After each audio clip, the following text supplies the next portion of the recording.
welcome the newly nominated minister, Animesh Debbarma. দেখুন, এটাই গণতন্ত্রের ফ্লেভার বা গণতন্ত্রের সিস্টেম, যে মন্ত্রীরা থাকবে, বিধায়করা থাকবে, তাদের আন্ডারে প্রশাসন চলবে মুখ্যমন্ত্রীর নেতৃত্বে।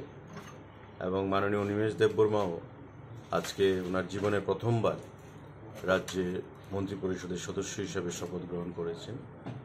তো সরকারের তরফ থেকে একজন মন্ত্রী হিসাবে আরেকজন মন্ত্রীকে আমি সেখানে সাধুবাদ জানাই, ওনাকে ওয়েলকাম জানাই সরকারের তরফ থেকে। এবং আমি বলবো যে বিশিষ্ট রাজনীতিবিদ এবং ত্রিপুরা রাজ্যের পরিচিত রাজনৈতিক মুখ অনিমেষ বাবু দীর্ঘদিন ধরে রাজনীতির সঙ্গে যুক্ত রয়েছেন এবং ইট ওয়াজ এক্সপেক্টেড যে he will be inducted in the cabinet. কিছুদিন ধরেই তার জল্পনা চলছিল এবং আজকে তার অবসান হলো। তো আমরা একসঙ্গে কাজ করব ক্যাবিনেট কলিগ হিসেবে।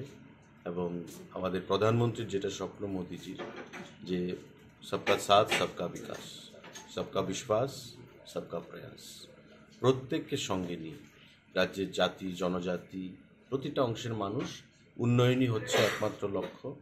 প্রত্যেকের উন্নয়ন করতে হবে এবং ক্যাবিনেটের কলিগ হিসাবে অনিমেষবাবুর কাছ থেকে আমরা সেটাই আশা রাখবো যে আগামী দিনে এক ত্রিপুরা শ্রেষ্ঠ ত্রিপুরা করতে উনিও সর্বস্ব দিয়ে চেষ্টা চালিয়ে যাবে এবং আমাদের প্রধানমন্ত্রীর লক্ষ্যকে বাস্তবায়িত